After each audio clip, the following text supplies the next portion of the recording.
Imagine living your life after 50 and feeling energized and excited about your future. Welcome to the Women in the Middle podcast, the podcast for women who are ready to figure out what they want and create the life they deserve. Here's your host and master certified life coach, Susie Rosenstein. Hey there, today we're talking about rediscovering your purpose with a surprising art form, the Naked Man Project. Let's go. Welcome back to the podcast Women in the Middle, where we are all about how to get unstuck, clear, and excited about your next chapter, especially if you're over 50 or 60 and feeling like life is way too short to keep waiting. I'm your host, Susie Rosenstein, your master certified coach and midlife mentor, and I am so glad to be here with you again. Now, if you're new here, thanks so much for popping in. It's always a great time of year to think about what being a woman in the middle means to you, and more importantly, what you want it to mean to you. And I have to say, my friend, I really love my job. I am so excited that at 62, I'm able to say, I really love my job. I get to meet the most fabulous midlife women who have done incredible things, interesting, fascinating, and gutsy. They are quite something, and it's a privilege to sit down with them for an interview. Today, I'm sharing one of those incredibly fascinating stories with an amazing midlife gal. There's not a doubt in my mind that you're going to love her story, and you'll recognize her courage as she dismantled her own shame. My guest today is Michelle Dovey. Michelle's an artist, best-selling author, and creator of the Naked Man Project and the Naked Man Oracle. Here's what happened. After dismantling her own shame through the radical act of drawing 100 naked men, she now helps women and organizations reclaim their aliveness, creativity, and authentic power. Her talks blend art, humor, and psychology to spark conversations that break taboos, challenge perfectionism, and inspire courage. She has been featured internationally and is known for creating safe, transformative spaces where audiences laugh, cry, and leave forever changed. Michelle's origin story began in Florence, in the middle of a divorce, where she discovered shame hidden within her own art. In the blank space of sketchbook drawing, she saw how shame had silently shaped what she allowed herself to see. What started as an experiment to draw 100 naked men became a radical journey of confronting taboo, reclaiming desire, and giving herself permission to look fully and unapologetically. Through this work, Michelle developed a series of keynote talks designed to spark bold conversations in art schools, corporate environments, and communities of women in midlife. These talks challenge hidden patterns of shame, resentment, and self-silencing while opening new pathways to courage, creativity, and transformation. Without further ado, please enjoy this episode. Hi, Michelle. Thanks so much for joining us today on the Women in the Middle podcast. I am so totally delighted, Susie. Can't wait to talk to you. Me too. This topic is a little different. You're right there. And plus, your accent's so fun, so it's going to be great. Okay, Michelle, you, my friend, went from being a well-behaved good girl in midlife, these are all in your own words, to getting divorced, discovering hidden shame, and going on a big adventure. Like, how excited are my listeners right now thinking about what the heck we're going to talk about? I know, right? It's so good. So tell me, I love to start these interviews by just asking you a little bit about what your life was like in your 40s so we can really appreciate how you started to think about change and how you moved into change. So what was going on for you in your 40s? Okay, so my 40s, I was subscribing. I was trying to live the dream. I had moved to the countryside with my husband at the time. We'd bought the great big house. We were making it all look beautiful. There was a walled garden. We were growing our own vegetables. Our kids were little. And so we were living in the countryside. We were kind of doing all the things. And to everybody else, we looked like the perfect family. I was certainly trying to be perfect family. I was an artist. I had a gallery in London that represented me, which was very prestigious Mayfair Gallery. I painted trees while the kids were at school, and then when they came home, I was mum. So I was spinning all those plates. Oh my gosh. The painting trees part is making me laugh. Like, honestly, trees don't get anybody upset. And all the vegetables and everything. I Ah, know. and the walled garden. I just went back to grade three with I that book. know. I think I got the message somewhere. It's like I wanted to try and make my life look like. Do you have House and Garden magazine? A Yes, bit like I saw the Martha Stewart, a little bit like, I was subscribing to the Martha Stewart's vision I of I I like love domestic Martha. bliss. Yeah, Yes. yeah. Wow. What was that? What was that book about? Oh, The Secret Garden. Oh yeah, The Secret I Garden. Yeah. remember I did a poster and I drew that. And that's where I just went when you're describing your lifestyle. My goodness. I think that's So, where I was. I think that's where I was. I was kind of right. fantasy land. So what happened? When did you know that that wasn't really what was going on for you deep inside? So the truth is, I got a little bit depressed. We're out in the countryside. I was an artist and also had these young children. My neighbors were about a mile away, and my husband worked in London. So I was there a lot on my own, and I actually got a bit lonely, got a bit down, and said I want to move into a little town. Um, so we moved into a nearby town, and then also not long after that, I had my 20-year wedding anniversary.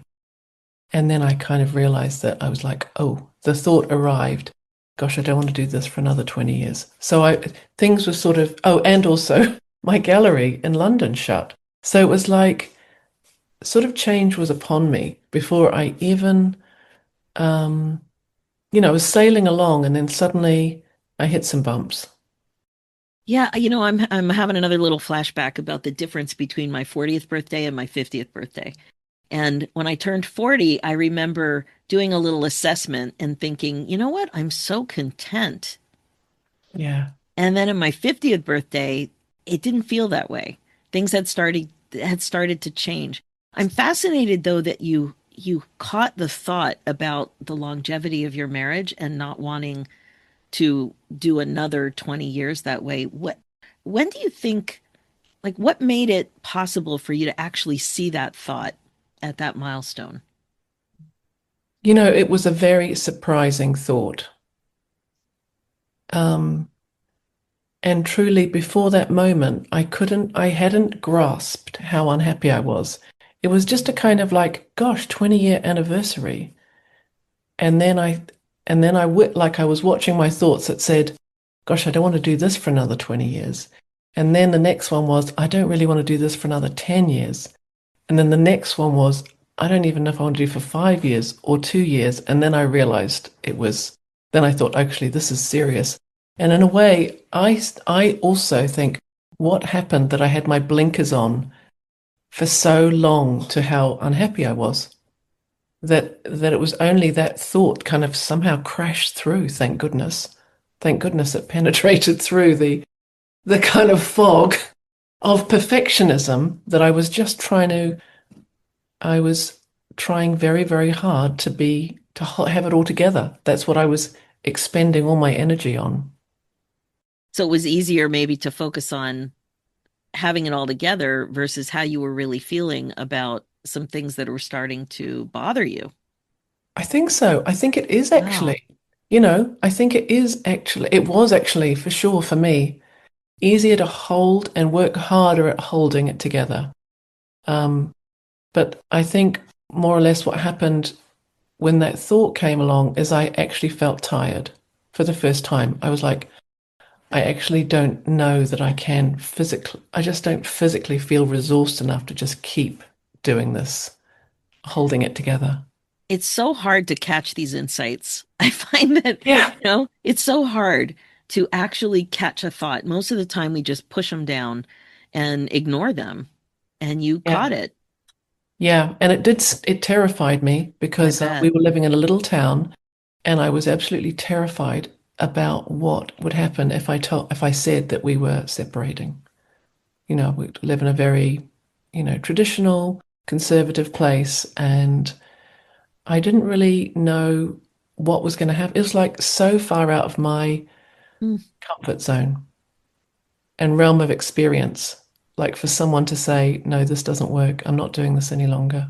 It was like, oh my gosh, terrifying. Yeah. Wow. Wow. Thanks for sharing that. And then somewhere along the line, not too far after that decision, it looks like you took yourself to Florence. So how did that decision come about?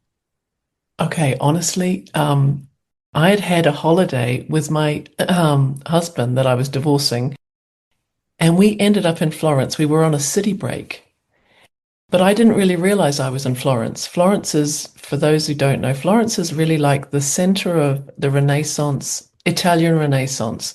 So it's the place where artists like Michelangelo were based and Raphael, and it was kind of a huge center of the art world. And my ex was like, "Well, we're not really here to look at art. We're on a city break. We're just here to hang out with each other." And I guess I'd harbored some resentment. And in the middle of divorce, I was like, I know I would really like to go back to Florence and do Florence how I would like to do Florence and see all the things that I wanted to see. And um, they're kind of really special to me. Michelangelo is one of my favorite artists. So it was giving myself permission to do what I hadn't done earlier on. Oh my gosh. So you may not know this, and as a listener, maybe you've heard me talk about this before, but I am in the business of giving people permission all the time, and I have a wand at the ready. So, bing, I'm so happy to hear a story about giving yourself permission to do this. It's beautiful. And again, you heard the thought. So, hopefully, you were getting better at really sensing what it is you needed and wanted. I was, and in fact, I was working with a coach at the time, and I remember them saying to me, what's your mission? What would you like?" And I was like, "Oh, I'll just throw this out there." I said, "Gosh, I would love to go to Florence," and they said, my coach at the time said, "We have an apartment in Florence. Would you like to stay? Would you like to stay in that?" And I was like, "Yes." It was even hard for me to say yes. I think now that I'm speaking to you, I'm realizing I had to go from someone who didn't say yes to myself. And that was really, I suppose that's the big turnaround piece. It's like to saying yes to myself as often as possible, Yeah. daily. Yeah. That's amazing. Well, and I'm so fascinated by the way people make decisions, which is why I'm digging in here a little bit before we get Yeah. to the other stuff. So much to talk about. So, but I know something happened for you in Florence that had to do with sketching a statue. Can you tell us a little bit about that? Well, absolutely. It was a little bit wild. So it was my first day. I'd got up and I got out down early to the Uffizi, which is the art museum. And without thinking too much, I got out my sketchbook and I was drawing the first statue. There was a statue of Apollo just there. And I sketched away. And afterwards, I looked down and I saw that there was a blank space in the middle where his genitals should have been. And what I'm saying is that I drew the rest of his body, his curly hair, his fingers, his eyes, his mouth, his nose, his ears, everything. But there was this space in the middle that I had left blank. And it was the first time that I'd ever done anything like that. And it was like catching, I think the word is like a Freudian slip. When you say something or do something a little bit odd. And I Yeah. was like, wow, that is bizarre. And what did you make it mean? I thought to myself, is it possible that I have had some conditioning, even though I was 51 at the time? Is it possible that I had some early conditioning about what I should and shouldn't look at? And I thought that's probably possible. That's Mm. probably possible. And so I drew a little pencil circle around the space in my sketchbook, and then I filled it in, and I was like, right then, okay. So it was a bit like it caused me to put attention on that area. And then as I went through the museum, you can tell I was obviously drawing every statue and everything. Yeah, so that was you just let it all out at that point. You're like, I don't want to be conditioned. I want to just do what I want to do. Yeah, I was like, okay, well, it's probably possible that there is some conditioning, but now here I am. So let's just, I was under the impression that as an artist, I was drawing everything and that there was nothing. um, that I wasn't really allowed to do. So I was putting that into practice. Now, where did the 100 come from? 100 naked men. Where did that thought look? So you have, I'm sketching this for the first time. Oh, it's weird. Look at me leaving that little space. Yeah, To I'm going all in. I'm going to draw 100 naked men. How did that come to be? Because that's a big idea. it's a big idea. I'll tell you what happened. The next day, I went home and I thought, this is a very interesting situation. Um, when I had that thought, I wonder if it's true that I had some messages about what I shouldn't be drawing. I thought, well, I know what I'll do. There's a big statue of Michelangelo's David in the square. I'm going to go down there tomorrow and draw David's genitals all afternoon and see how it feels, see what happens, see how it feels. And so I did. And I actually, in the doing of that, I thought, this is so interesting. I can absolutely remember, I'm a very good drawer. I'm a classical drawer. And I can remember learning how to draw hands. And there's lots of things about the body that are difficult, like, the faces, just faces, eyes, jaws, collarbones, elbows, knees. I can draw everything. And I learned to draw everything. But as I was drawing, I was thinking, I don't think I've actually ever really concentrated on this before. And then as I was walking around Florence that week, the idea grew in my mind. I thought, I would really like to give myself permission, like with the wand, to draw 100 naked men. Maybe it'll be 10 years. It'll just be a personal project where I give myself permission to look at everything. That's what I would like to do. Um, so that's how it happened. So it was going to be just a personal project, which actually terrified the life out of me. So I didn't tell anybody, and I didn't do anything for a year. Now, what part terrified you? Was it telling somebody about it, or was it just making the commitment to dive in that deep? I think it was what I was really worried about what everyone would say, and I was worried about what everyone would think about me. I didn't realize that I was so worried about what everyone thought until in the doing of this, it was like, oh, it really revealed how how much how feared, what people would think. Oh my gosh, Michelle, that's been a giant epiphany for me too, personally. I Yeah, had no idea I was so fearful. I always thought of myself as very resilient. And then when I started to really look at fear in my life and the way it was related to decision making, I was yeah. floored. I was It's just floored. wild. Yeah. Yeah. I have a podcast episode I'll put in the show notes about a fork in the road that talks Okay. about fear, but I just love that you had gotten far enough into challenging yourself in this relatively short period of time that you got a wacky idea and you were curious about it. I was. And I don't know if you know Elizabeth Gilbert's Big Magic book on ideas about, I sort of felt like this idea landed on me.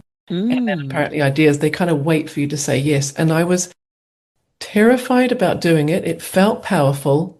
It felt like a powerful, life-changing sort of an idea. And I was also terrified about if I didn't say yes to it, that the idea would go off and land on somebody else. Because apparently that's what. So I was terrified to do it, and I was terrified about what would happen if I didn't do it.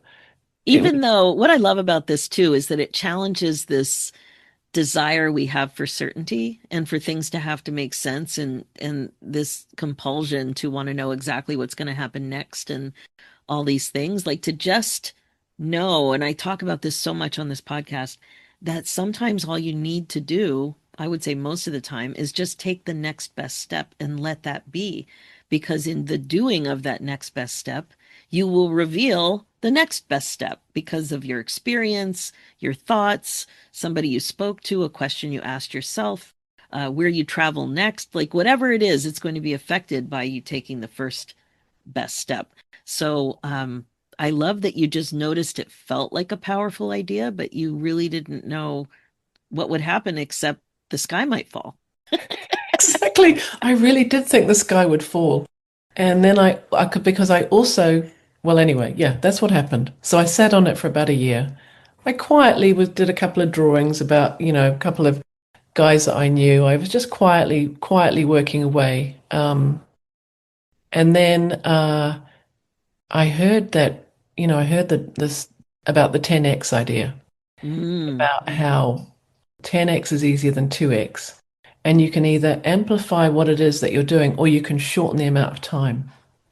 And I was kind of riveted by this idea. And I thought for me, that would mean drawing 100 men in a year. Ah, so it wasn't just a few men. It wasn't just toiling away quietly with a couple of pages. It was like, no, I'm going to put a number on it. And 100 does seem big. 100. To be honest, it seemed like an impossible thing. Mm, At the time, it felt like it's true. It changed it from a sort of mini impossible idea to a maximum impossible idea. mm. At 10 men and 100 men in 10 years was like, okay, I was getting my head around that. But 100 men in 1 year, I just had no idea where I was even going to start. And you're not talking about statues? I'm not talking about statues. I'm talking about asking real men if they will take their clothes off and let me draw them. There we go. Okay. I'm talking about doing that 100 times in 1 year. In 1 year. Okay. So if you're listening right now, how does that sound to you? It does sound like a really big idea for me. And there are a lot of nuances to the idea, like the asking, Yeah. talking about it, because now it's an idea that has momentum and you have to talk about it to find more people to participate. That's So it. you're How am I even going really to find them? right. And you're really putting yourself out there. Yeah, absolutely. Um, I actually remember going for a bike ride and I thought, how on earth would I do this? And I thought, just write it up as an art project. Write it up as an art project and tell everyone you know. And then that felt terrifying. I mean, there were so many points where I thought, I have no idea what's going to happen next. I really don't know. It's so fun. I mean, even I just love that. I just write it up as an art project, like act normal. You're probably saying to yourself, just be a normal artist. Do what you know how to do. Just write it up and accept that this is what you're doing and you're excited about it. Exactly that. Write it up as an art project. And I had another coach at the time, and she said, carry out your plans like a fully funded CEO. And that was similar. It was just like, okay, somehow like own it. Let's see what we're going to do with this. So I wrote it up as an art project. I asked everyone I knew, and 3 guys said yes. So I traveled around the country and drew them. And then they Hang kind on, hang on, Michelle. okay. So these three people, were they people you knew or social media? They just caught wind. They were people I knew. So that's different. Exactly. They were people I knew. Um, and they were willing to help me, basically. They weren't professionals. They'd never done this before. It was out of their comfort zones, but they were willing. So let me just ask you, as somebody who's never drawn nudes, I have never Yeah. been in this situation. What's involved? The whole thing, like what kind of space are you in? How long does it take? And is there a name associated with the drawing? Okay, I'm so glad you asked this because it is like an art thing. It's called a life drawing. And you can go to life drawing classes, and it's kind of it's a normal thing that happens. You've probably got them in your town. You can go to a life drawing class, and then what happens is, um, there's people in the class. You're usually standing at an easel with a big bit of paper, and then the model um, takes their clothes off, and you draw them. Um, Me personally, I asked if they would be willing to have a 3 hour session where we spent some time talking about what we were doing, and I'd find a place, a comfortable place for them to sit. They were sitting on their sofas, um, so they were comfortable. So I was drawing them in their own houses. So Private, just the two of you? yeah, so it was just the two of us. So I would go to their house, have the conversation. This is what I'd like to do. And then this sounds a little bit wild, but I also asked if I could draw them from the front with their legs apart. so that I could really, it was like, okay, I really am going to do this. I'm going to draw them from the front with their legs apart and do a life drawing. So that part was unusual, but the life drawing part is a usual part of like the art world. Okay, Michelle, forgive me if this sounds like a stupid question, but what part is unusual? Because just be clear, I'm not exactly sure what's going on here. It's unusual to say, "Can I draw you from the front with your legs apart?" Ah, That's okay. that's the unusual part What because, what would usual be? well, I've been to life drawing classes and there's just ways that people can cross their legs or turn to the side, or there's ways that you can draw a human body which doesn't have genitals. There's like so many ways that you can do that. And more or less that's kind of what happens. It's Hmm. unusual to be that to have such an open pose. Okay, I okay. say it like that. Thank you for clarifying because I really had no I really had no idea. It's also a little bit unusual to be drawing someone in their house, um, on a Tuesday afternoon or whatever it was. So all of There- those things.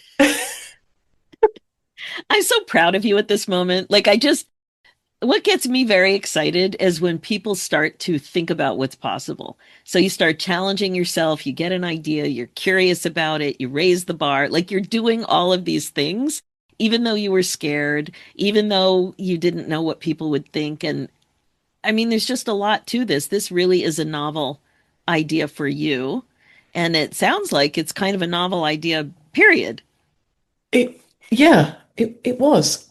Yeah, it was a very novel idea for me. And the other thing is that I decided that I wanted to share about it on my social media. Fun. And I didn't realize at the time, but that had a great, I mean, that was kind of wild as well. I had to deal with everyone's, responses. Mostly were very positive. But I can't even Um, imagine what you're allowed to share on social media. oh, well, I can tell you, you're not allowed to share nudes.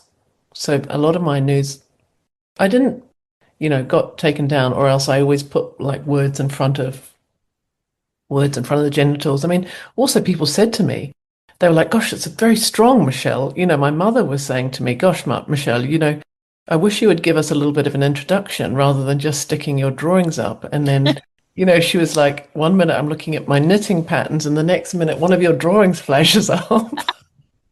That's fair. I was thinking that Fair is fair. feedback. That is fair, right? So I was also became very conscious of like, this is offensive for some people. So it's like, gosh, there's quite a lot of things to consider here. I don't want to Mm, offend anyone. I don't want to traumatize anyone. And I also want to try and be open about what I'm doing so that I don't have any more shame. So there mm. was a lot to work out there. Okay, so tell me more about shame at this point in what's going on for you. Okay. I I wrote a chapter in a book in 2024 I know called COVID Radical. made it so difficult for us to remember years and everything, right? Yeah, called Radical Freedom. Mhm. And in the writing of the chapter, it was a collaborative book. I tracked that, in fact, I loved Michelangelo when I was 14. I discovered him, and I got I was loved him so much. I was copying his drawings everywhere. I was making some cards for my friends, Christmas cards, and one of my friends' mums said to me, "Why are you drawing naked men?" And I didn't really realize that I was drawing naked men. I thought I was drawing Michelangelo. Oh, wow. And at that point, I was like, oh, interesting. And then, when I went to art school, I absolutely loved drawing the figure. I absolutely loved drawing nudes. They were my absolute favorite thing.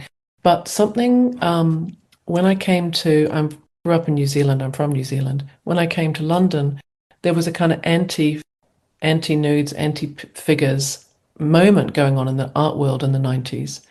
And Mm, so they were like, "You're too figurative." We're kind of everyone was into abstraction and conceptual work. So it was kind of like a message like that wasn't okay. And I actually did end up doing some naked dancing woman paintings in 2004. The foreign minister brought one at the time, and there was a bit of an uproar in the newspapers when when someone saw what he had on his walls, and it was like, oh my gosh, I can't believe this kind of like it's like the skeletons in the closet. So I had a kind of I had been getting messages sort of along the line that the nudes were tricky. Nudes were Mm. tricky, and even though it was something that I absolutely loved, um, they were a bit of a no-go. A potent subject, and probably, yeah. I mean, it's interesting that I ended up painting trees. I think what I saw when I wrote this chapter is that I had an early love of drawing the nude that was sort of like um, got Squished. got squished. Yeah. And so when I returned to it at 53, 51, 51, I was that feeling of like, I don't want to squish this any longer. That was strengthening me, if you like. In a way, I wasn't prepared to put it down again. So that gave me my courage. Now, when did you identify the feeling as shame? Um, it was in the writing of that chapter, and what I realized is that it's the shame, even though I didn't know what that word meant at the time. The shame is what made me eject out of the situation so fast. And I think I was just starting to get a glimpse of, oh, this feeling, this yucky feeling, the yucky, icky feeling, like I don't want to go anywhere near that. That's shame. Um, So until the writing of this chapter, you hadn't really thought about the incident when you were 14 and how that tracked to when you moved to London. You hadn't it, put it all together. I hadn't put it all together. It was only in the writing of the chapter that I joined the dots. Wow. You must Yeah, have been surprised. I was. I mean, it was a little bit like, gosh, I'm really waking up from a long dream here. Yeah. Yeah. And you could have never anticipated what the wake up process would look like or feel like. But the fact that you're putting the dots together now, even looking at shame, it's that's tricky. You know, I you didn't think want it to be squished, but looking at it is a little tricky because it's so perplexing and you don't really understand all the dots. exactly. Because I started doing this project, it was a bit like having a spotlight on shame, and I got to know lots of different types. For example, when I ended up hiring an apartment in London and getting all the guys to come to me. So that's what I did. That was my CEO move. I Ah, love that. Well, then you can control the space better. You just exactly. I was feel like, more like a boss and I a need to have professional. everyone coming to my space. So I Yeah. made the schedule like 9:30 till 11, 12:30 till 2, 3:30 till 4. And there was a reception downstairs, and I had to give the receptionist the name of all the people who were visiting me and the times. So can you imagine? So I've got Peter coming at 9. I've got David coming at 11:30, and I've got Joseph coming at 2 o'clock, and then the same again tomorrow, and the same again tomorrow. And that was what I called reception shame. It was like every time I went down to the reception, I would look at them, they would look at me, they would smile at me, and I would think, oh my gosh, this is so embarrassing. They know what I'm doing. I'm going to get thrown out. Someone's going to tell me I can't do what I'm doing, all of the things. Wow. Wow. And that's something I'm sure you didn't anticipate when you were thinking, oh, act like a CEO, create a professional space. I'm trying to be professional. I'm trying to hold it all together. I'm trying to be a woman of integrity. And also, yeah, all of these situations going on. Oh my gosh, that's a good one. Okay, so another thing I noticed in your notes that I found really so fascinating and so important is the healing aspect of what you were doing. So first sharing about what you were doing was healing for you, and then talking about safe spaces and the CEO move and everything. Tell me more about holding safe consent spaces with the men that you were drawing. How did that come about and what did you do? Well, that was really wild, actually. Yeah. So, um, okay. So in the beginning, there was a moment where, if this is too much, you can I'm gonna just say it. In the beginning, there was a moment where it seemed like the men that I was drawing wondered if we were going to be all assumed that we were going to be having sex. Are you Some kidding me? No, I'm not kidding. Even though you were so clear it was an art project, they didn't believe it, or they thought it didn't matter. There must be They more thought to that it, or maybe there was that as well, or maybe it was a way of asking for sex, that maybe this was some sort of kinky sex thing, or maybe we'd be having, like, the question just was, are we going to be having sex before or after or in the middle? oh, so it was actually asked? Yeah, more or less. Yeah. Okay, maybe I'm naive. I'm shocked. I was a little shocked, but then at the time I was also like, well, this is interesting. I'm just actually a woman in midlife who's just got, in the middle of just got divorced. And there's all these people, and I'm doing a drawing project, and they think that and the offer is available to have sex with them as well. So I was like, okay, well, that's interesting. So Sure is. Wow. Okay. I'm really I didn't see this coming. I didn't see it coming either. It was surprising. But at some point I said, do you know what? This isn't what I'm actually doing. I want to do this for me to look. This is about looking, and this is about giving myself permission to look. So even though I had enjoyed what was being offered to me, I did actually draw a line and said, okay, this at the end, this is not about sex. This is just about drawing. And at that point, um, it's like it was sort of magic. It's like everyone's nervous systems relaxed. Wow. And then what I got to notice is that, in fact, it was just that they didn't know what was expected. They didn't know what was expected. It was up to me to be clear about the space. Mm.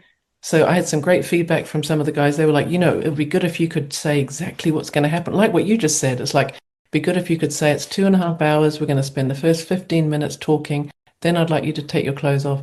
Then I'm going to be drawing you. You're going to be on the sofa. I'm going to be standing, and just set the whole thing out. And as I got more and more kind of confident and clear about that boundary, everyone could relax. And then I could relax and they could relax. And then they started saying things like, wow, this is the first time I feel really seen. They started having profound experiences of um, kind of talking about their own shame that they had around their own bodies, but feeling seen. And something about being drawn, there's something about being drawn. It made me realize we don't often end up in a space where you have permission to look at someone for 2.5 hours, just Yeah. looking. Yeah. And they had permission to look straight back at me. So we were in a very unusual situation where we were allowed to look at each other, really look and look and look, and even have eye contact and know that nothing else was going to be happening. And it was a consent space. It was a safe space. And as that developed, it was really, the guys were saying, just they had a really good experience. They had a really good Wow. experience of dissolving their own shame, feeling seen and accepted. And then sometimes when they saw my drawing of them, they saw themselves as if they were seeing themselves for the first time, that they hadn't seen something of them. One of the guys said, he saw for the first time his own sovereignty and sort of magnificence that he had never seen before. He was just like slightly avoiding his own body. So it turned out to be extraordinary. Like, I'm so glad you used the word extraordinary because honestly, like I know you can't see my face right now as a listener, but I'm blown away by this and I love when something massive, an unintentional, amazing, massive thing happens that you couldn't have anticipated. And oh, you just handled it so beautifully. And you know what you're saying about looking each other and having permission to look each other at each other and how unusual that is. I'm reminded too of just when Zoom came around. You know, Zoom is relatively new technology. It yeah, happened, I think, just before just before COVID, more Yeah. people were starting to use Zoom. And it's very like I've never looked at myself this much. Yeah. I've never looked at myself this much. It made me get Invisalign to fix my teeth a little bit. There was a space that was really bugging me because I'm staring at myself so much. But it's very intense, and not everybody is comfortable to be an hour on Zoom like this because it's personal. It's very personal, and certainly you created an exceptionally personal space. Yeah. That's It, wonderful. It's just a reminder of how important it is to be really, really clear, about um, what to expect, just that clarity. And we just assume that it's unnecessary, but no. it was a real teaching about learning about consent space and safe space. And yeah, it's really about that. It's about saying, being brave enough to say, this is actually what I'd really like. I'd like it to be exactly like this. And, for this long and doing this. And yeah, it was unusual for me. I'd never really prioritized my own comfort and ease that much. And then that was actually helping me create a really safe space for them as well. It was a huge learning. It's so good. And I was just thinking too, now that you're mentioning it, I never put it in this context, but when you popped on Zoom and we were meeting each other for the first time, and I feel so strongly that I tell people, I ask the question, is there anything you don't want to talk about? And make sure that they know that I'm open to editing and if you flub and just what happens, how it works if you end up saying something you don't want to say and all of that. And it's for exactly the reasons you just explained. And I didn't really appreciate the context of Oh, my whatever urge to do that. yeah. I absolutely loved it that you did that. I was like, oh, Susie's doing for me what I was doing for those guys. Well, look at that. So I learned something already. Something I didn't think I would learn on today's episode. You were holding a safe consent space. I was. I am. Oh, that's great.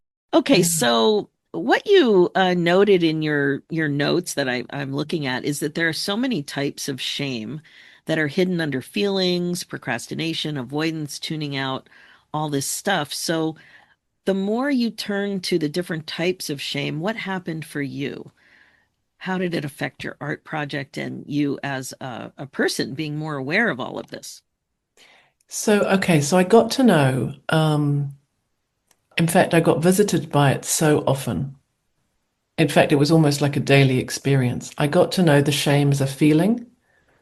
So what I recognize is that it's when my body goes a bit hot, my temperature goes up, a little bit of blushing. I mean, a little bit like that slightly embarrassed feeling. Hmm. Um, and what I now know is it's a feeling, but it's like a feeling like all the other feelings. It's just a feeling, and it's like an old, um, well, for example, someone shared with me that shame is like an early mammal response. And our very early mammalian shame response is to appease and to return to the herd. So it's like any moment where you feel worried that you're going to be judged or outcast, or that some behavior that we're doing is going to make us be outside of the social norms or rules, we can have that kind of wish to like appease, shrink back a little bit and get Yes. back into line. So it's just it's an ancient um, biological response in our body. And I was getting it, as I said, every time I had to go and speak to the receptionist. Um, at one point, the story in my head was that I was going to have to find somewhere else to stay because I thought they were going to say you can't stay here. Truth is, they loved me. And when I finished the project and I said, oh, this is my last time, they were like, "Oh, we don't want you to go. This is your home. So But the sweet. story in my mind was different to what the story was going on. It's like the story in my mind was different from the actual story. Uh, Yes. So I, what you're getting at too, I think, is that this desire for belonging is yeah, just so strong, and the thoughts that we're having about not belonging Yeah. is related to the shame, is creating the shame Yeah, and the fear that we're going to be outcast. that we can't control it. Yeah. Mm-hmm. Mm. And how has it changed you to be so much more aware of this feeling in your body? Oh my gosh. I mean, I think there's another one. There's like visibility shame. I mean, I still get it. I don't know if you get it. Like, if you ever Of go course, I get it. Of course. going live on Facebook and it's like the gels are feeling going all hot, avoidance, massive resistance, big thoughts going on in my head. I think that's shame. I think it's visibility shame. I think it's how most of us had messages like, don't take up too much space, don't stand out, that it's dangerous. Something dangerous might happen if we're that visible. I Definitely. I think that's a shame response. Wouldn't not Con it's not I don't know, not necessarily what people would say, but like it's hard to say what different fear. Yeah, it's huge. It's such a huge insight. Whenever we can name feelings and we can start to really feel the difference, the subtle difference between some of these feelings, it's just it can be so freeing. And I don't know, you just know yourself better. You can never go wrong by knowing yourself better. That's Um, it. I have it actually when I'm in a room full of people and there's an opportunity to speak and I have something I want to say, my body goes all hot and I know that's my sign. That's my sign that I want to say something. It's not necessarily what anyone would, it doesn't feel like I'm ready. It doesn't feel like I'm ready. I want to say something. It feels uncomfortable, hot, awkward. My mind goes blank, but I know that's the feeling. so good. So what happened with the 100 Naked Man project? Where are you at with it now and what happened? Just what happened? I'm dying to know. Oh my goodness. Well, I was working through it. First of all, I got 30 done, 40 done, 50 done. Then I was halfway. Then I did 60. And then halfway through the 60s, I kind of thought, oh, I think I am done.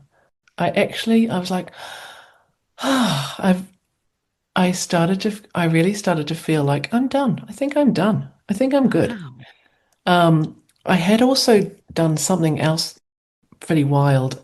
After I'd done 44 drawings, I created a Naked Man oracle, a set of oracle cards of the first Obviously. 44 drawings. Obviously you did that. It's a shameless part of my shameless experiment. I set up a podcast called The Shameless Experiment, and I decided the whole year was going to be a shameless experiment and that everything I did was going to be under this umbrella of the shameless experiment. So I did the oracle and then at about, I think I've done 70 drawings and I feel done. So I have them all stacked up in my studio. I would really like to have an exhibition. I did ask the men if for their how it was for them. So I've got some amazing testimonials. I did think my vision is in the exhibition in the catalogue. There'll be my drawing on one side and the men's description of their experience on the other side. But it was a hugely rich experience. I'm slightly overwhelmed by the idea of writing it all down, but I am. Mm. Yeah. Wow. So right now they're stacked up waiting for the next step.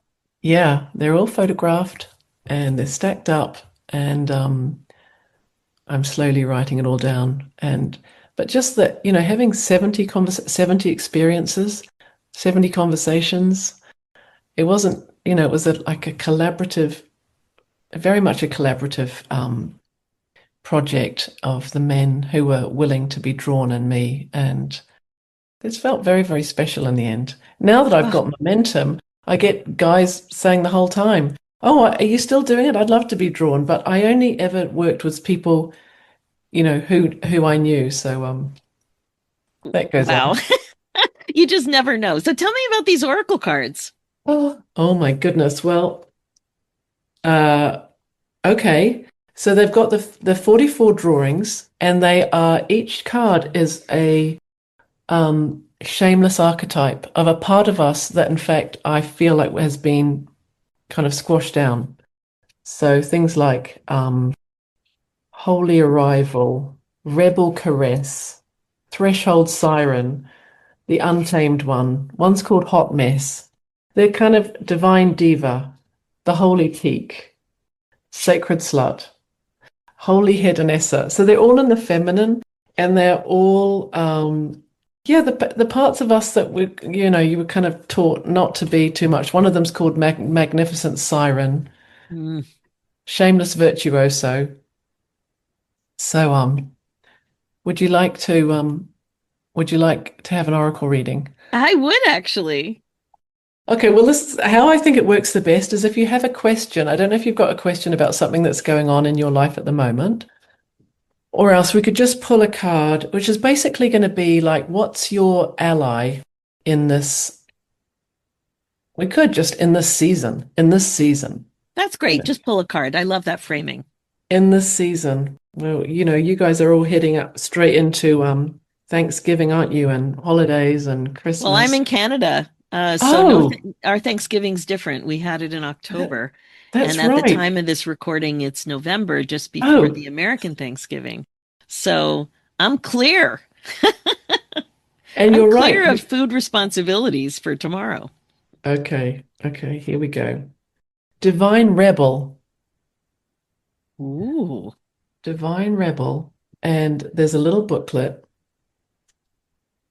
I love how this project led you to this project. Oh, yeah, it did. And when I was doing this, this felt like the naughtiest thing I had ever done in my life. As I was writing this in my kitchen, I was sort of doing happy dances, singing, I cannot believe. Like, anyway, that's the picture. Let me see. Oh, I okay. That's can't, close up. I can't believe that I'm writing this. Okay, Divine Rebel is about truth, courage, and regeneration. When your truth won't stay quiet, it's time to listen.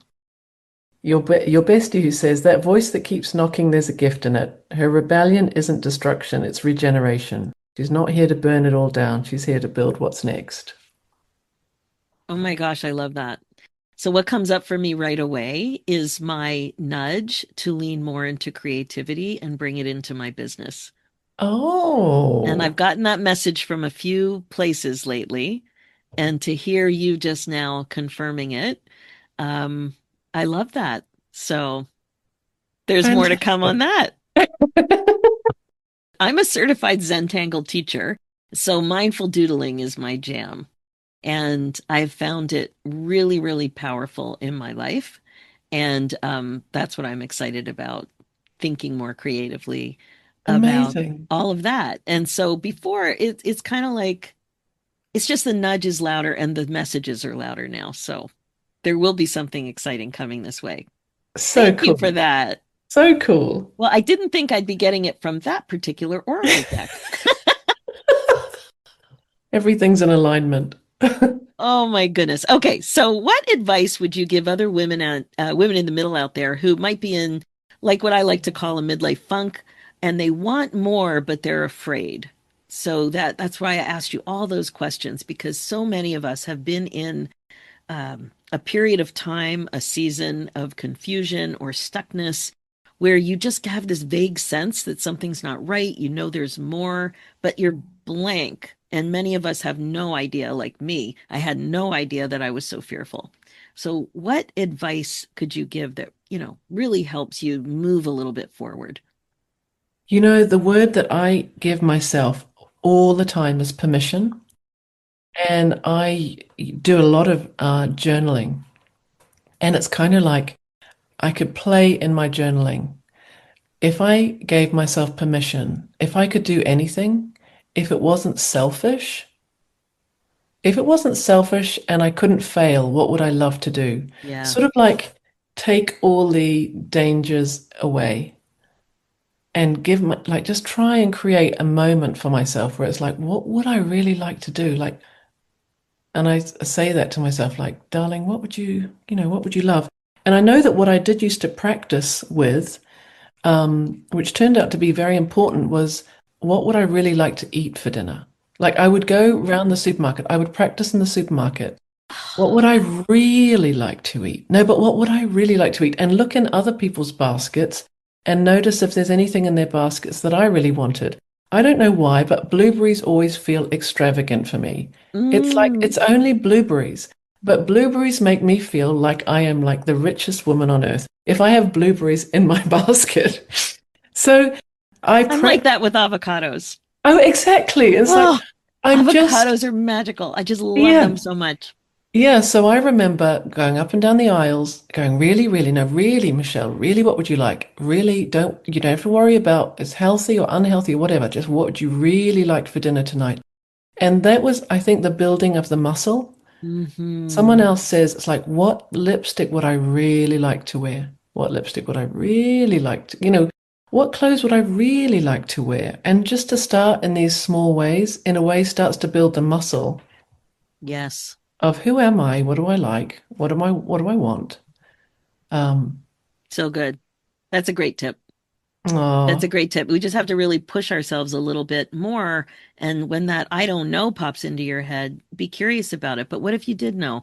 What if what if you allowed yourself to know anyway? What if you ask yourself a different question? Like just keep digging. Don't just accept I don't know. It's a cop exactly. out to accept I don't know. Well, I think we're sort of conditioned to not know. Yeah. And so it is a little bit of a journey to go, okay, imagine you're safe. Imagine no one's going to read your diary. Imagine you could do anything you like. Well, that's the other thing that I always emphasize is such a reminder that just because you have the idea, you don't need to do it. But if you don't allow yourself to get the idea, you're going to squish your dream before it even sees the light of day. Absolutely. And also, there's a difference between, oh, I'd like this, and then, oh, does that mean I have to go and ask for it? It's like, no, it's like just stage one is just, what would I like? Yeah, I like to think of it as foundational too. Like, I don't know if they build with cinder blocks where you live, but around here, there's cinder blocks that build the basement. I really love thinking about the foundation. So if Yeah. I understood and connected to my desires more than I often do, and they make up the foundation of what I want, and I just learned to get comfortable with what I want, not having to ask anybody to get naked, nothing like that. Just like, Yes, am I allowed to put words to this is what I want? I want to do exactly. this. I want to have this experience. I want to go back to school. I want to quit my job. You don't have to do anything else, but just allow it to be the foundation of your desire. And then how you're going to make anything happen is a completely different question. But once the foundation is solid, it's much easier to move the needle. 100%. And I simply had no idea what was going to Right. happen. All I knew was one step ahead at each point. Oh, I think I'm going to go and draw Michelangelo tomorrow. Oh, I had a quiet idea about drawing 100 men in 10 years. It slowly desires, you can just go one step at a time. You'd said that, Susie. You said, The next best step. they don't reveal themselves 100%. You just get the next step.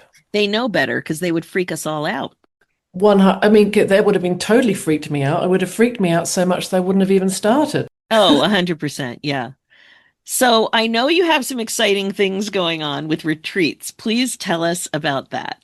Well, thank you, Susie. This what do I want question has turned out to be what is most interests me because as I've said to people, women, what I'm doing, I hear them say a lot, oh, I don't know. How did you know what you wanted to do? I don't know what I want to do.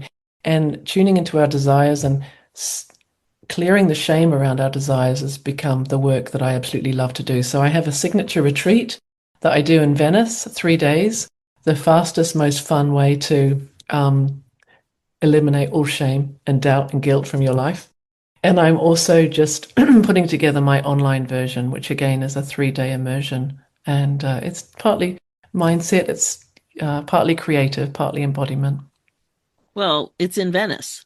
Did I just miss? Did you not say Venice? Exactly. One is in Venice and one is online, but one is in Venice. And that is absolutely I've just run it one. I've just had my first one, and I had fantastic testimonials, and it really is magical. It's a magical place, and Is there drawing involved? there is drawing involved. What kind of drawing? There is using the format of So basically what I realized is practicing being in charge and practicing asking for a naked man to sit in a way that I would like was like the ultimate training in permission. And my first client said she hadn't drawn since she was 16. And she did have some hesitations, but after 5 minutes, and after the first day, she absolutely loved it. So it's you don't have to be an artist, but it's like practicing asking for what you want in a particular situation, and it's very empowering. So you're saying we're drawing live nudes at your retreat? You're drawing live nudes, and also you get to ask them how you would like them to sit. So are these just men? These are men, and ultimately, I think, yeah, at the moment, the retreats are for women, and the men are, but the men also, yeah, the men get just as much out of it as the woman, but it Oh is my for. gosh. I am squirming. I'm squirming with delight, but I am so like I can tell that this would really be a stretch for I am dying to do this with you, and this would be so squirm worthy. I would have to work on it for a while. I know, and actually, that's exactly what happened to the men as well, who wanted to be drawn. There was a squirm moment. The squirm is true and real. It's like it is a threshold to step over. Hmm. It's true. Yeah, It's true. yeah, like well, overall, I'm definitely trying to think about what would it be like for me to attend. But I'm beside myself with excitement that you figured this out. You followed Yeah. your hunch, you trusted your gut, you heard yourself thinking. You Yeah. allowed yourself to be curious about these thoughts that were they sounded to you like they were a little wacky, like it was really out there. It challenged you with uncomfortable feelings. And not only did you do it, you 10x'd it. And then you realized when you wanted to stop, when the experience was complete. Like that's a huge thing that you figured out. And now you figured out how to apply it and to share some of what you've learned in a way that's super fun for you in Venice with these retreats and now an online version of it. Like, this is such a beautiful process of decision making and trusting your gut and figuring out your why and setting some purpose in motion and getting your jollies as a grown up. Love it. Oh, it's true. It's like the what did you call it? The cringe? No, Squirm you know worthy. the squirm is true. And there is something about how quickly the shame and all of that can clear, and it opens the path to connect more easily with our desires. So it's Hmm. it's true. It's squirm worthy, and it's also very fun. And It's it's that I think there'd also be something to it and also in group. Like you're not the only one squirming. you're not the only one squirming. And it's something like the squirm actually brings the vulnerability, which allows so much connection Hmm. and kind of profound, profound kind of experiences. Wow. Who knew that I needed this in my life? Oh, Susie, I would so love you to come. That would be so fun. Oh my gosh. Well, it's definitely going to go on my list. That's for sure. So tell us, how can people get a hold of you? Okay. I have a website, michelledovey.com. Um, my retreat is venice.michelledovey.com. That's the Venice retreat. And your podcast? And my podcast is called The Shameless Experiment, and it's on YouTube. Um, and I've got my online retreat coming out right now. If anyone wants to sign up to my emails, that's the best way to stay in touch with me, and you can do that via my website. Amazing. So the website again is michelledovey.com, Dovey, Dovey.com. Michelle, so much fun. What a great interview. I had the best time. I didn't know I needed this in my life, but seriously, this was a very deep, important topic. And the realizations and revelations you had personally Thank you so much for taking the time to share them with us so authentically. And yeah, you've been through a lot and you thrived and you're living your dream. Like the fact that you put it all together back to when you were 14. Oh my gosh, that's just such important work you did. So congratulations on all of your hard work and your success. And thanks so much for joining us today. Thank you so much. It's been a pleasure. Okay, I hope you loved meeting my guest Michelle as much as I did. I just loved her story, especially how curious and courageous she was, even around the difficult emotion of shame. When you think about your own quest to be intentional about your passion in life, what comes up for you? Once you're clear about what it is, do you have the courage to be curious? To explore your desire, including all the potential emotions that come up? If you discover that you're not as curious as you want to be, or if you see that you're resistant to go after what you figure out that you really, really want, please reach out if you would like to talk about coaching together. I've got several options that might be a good fit for you, especially the Women in the Middle Academy. It's the gift that keeps on giving, and finding your passion is something your future self will be so grateful for. Head over to www.talktosusie.com. That's it for this episode. Thanks so much for listening to the Women in the Middle show. Please remember to share it with your friends and other midlife gals that you know would get a lot out of it. My focus as your regret-proofing midlife coach is to help you get unstuck and get on with the good stuff. Being the queen of your brain domain is the best way to be. It is time to stop waiting for the right moment and start creating the happiness, excitement, joy, and fulfillment that you crave.